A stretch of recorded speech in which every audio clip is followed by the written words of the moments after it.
Well, hello, thank you for joining me today again on the Church History Trail, and we're shortly going to go into what's known as the tropical zone. But before we do, I just want to show you the fish here.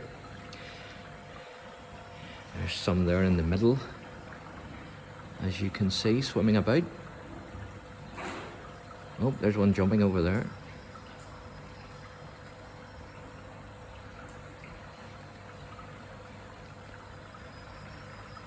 Oh, I think I've scared them away. No, they're coming over. They must think they're getting fed. Look.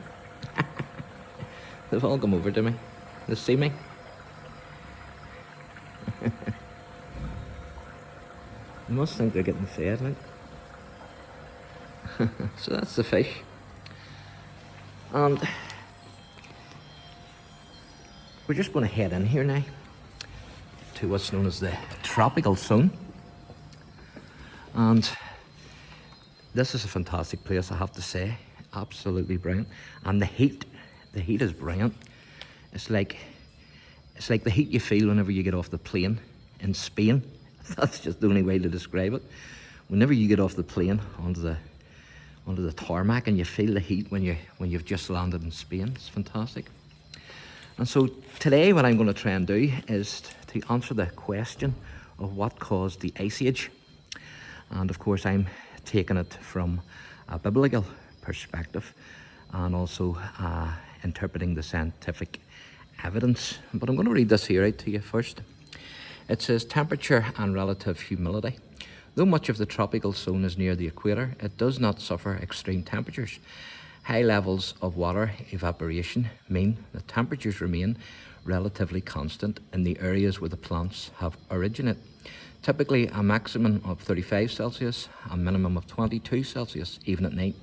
The evaporation can also cause a lot of rain and warm, moist air. Described as high relative humidity, which is exactly what most plants in the tropical ravine need. And this is what we're in here, the tropical ravine. And so the temperature at the minute is 26.8 Celsius, and the relative humidity is just changed to 55. And of course the relative humidity is the amount of moisture in the air. It says they're at a given temperature. Warm air can carry more water than cold, which is the reason why it produces condensation on cold surfaces. So we're in here then, the tropical ravine, and it's absolutely amazing. It is absolutely fantastic. I love every time I come in here, I have to say. Unfortunately, you can't get downstairs, but it's absolutely amazing. So what caused the Ice Age? That is the big question, isn't it? And can we reconcile this with the Bible? Well, conditions on the earth were very different before the global flood than after the flood. And this is because of the canopy of water, which was above the atmosphere.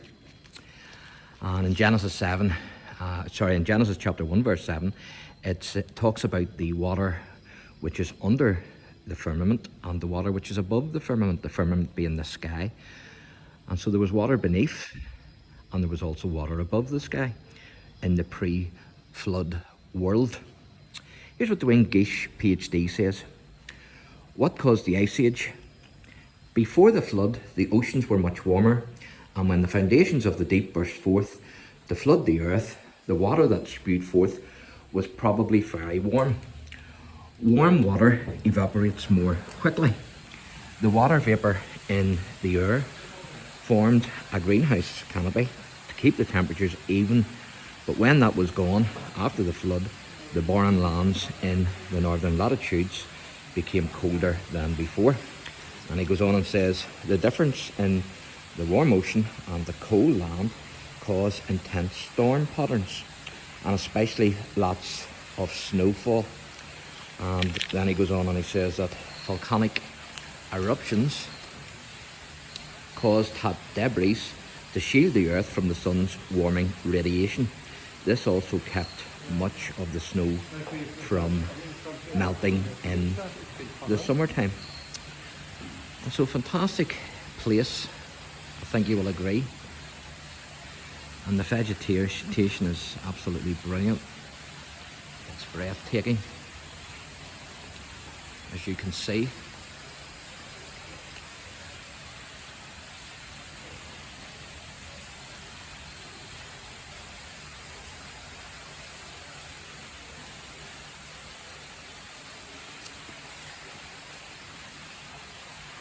And so during the flood then, people think that the water just came from above, but it didn't. It also came from within the earth itself, because in Genesis 7 verse 11 it says that all the foundations of the great deep were broken up and the windows of heaven were open. And possibly when it talks about the fountains of the great deep being broken up, possibly that might even suggest the fault lines that we see today on the earth. We don't know, but it certainly it could. It's certainly a possibility.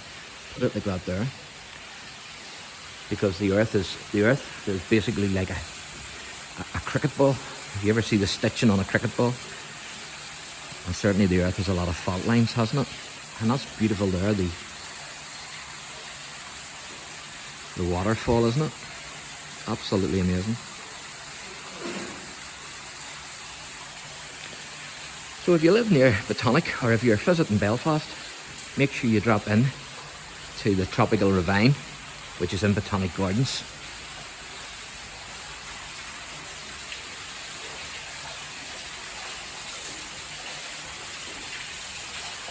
There you can see waterfall.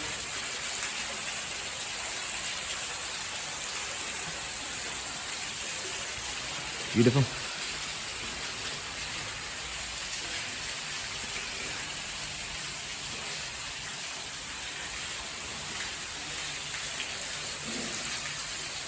It'd be great if you were allowed in there, but I asked and you're not, unfortunately. Look at them plants there, isn't that brilliant?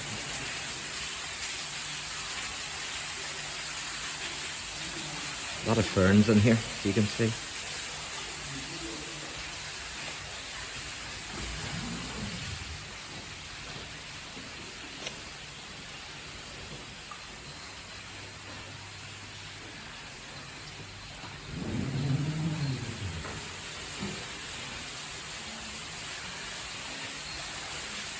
Pretty amazing, isn't it?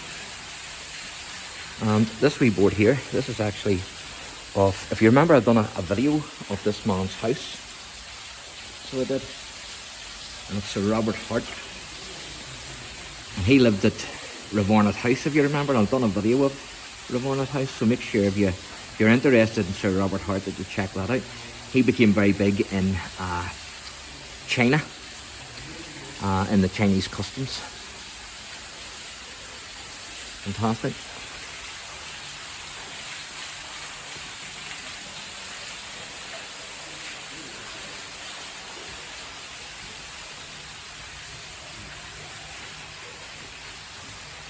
And of course visitors come here from all over the world. There's them plants. Them plants are brilliant.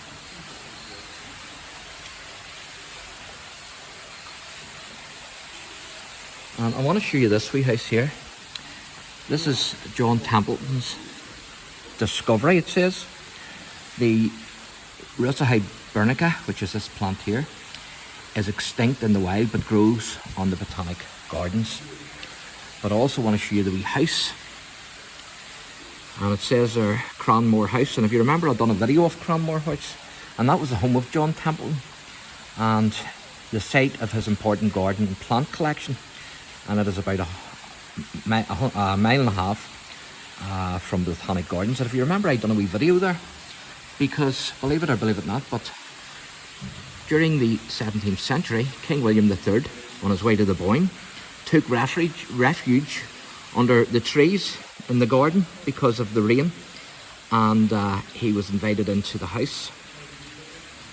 Unfortunately, the house today is in ruins, but if you check out that wee video, I have a couple of wee videos, wee short videos on that, and I talk a wee bit about the house and King William's stay at the house. And so I've only discovered this in here today, which is fantastic. Truly amazing. And there you can see John Templeton, 1766 to 1825. And I would assume that's John Templeton then in the photo, but I'm not too sure. but you would assume that it is. 1766, 1825. Amazing.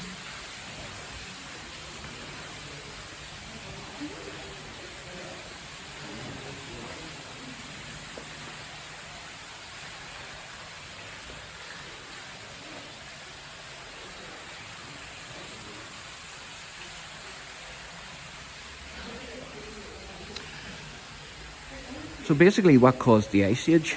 Then the Ice Age was actually a flood-induced Ice Age. The flood-induced as being the worldwide flood of during the days of Noah.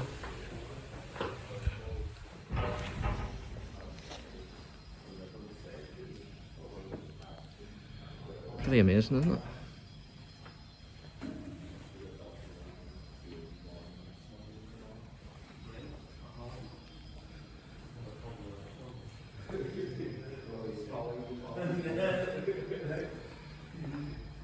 And this is the designer, Charles McKimm, 1848 to 1907.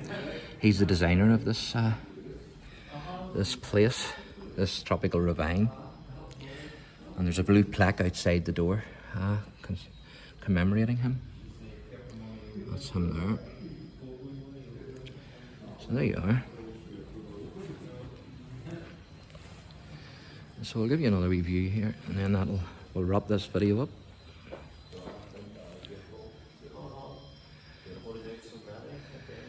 And so thank you for joining me on the Church History Trail. And again, if you enjoyed the channel, please like and subscribe. God bless.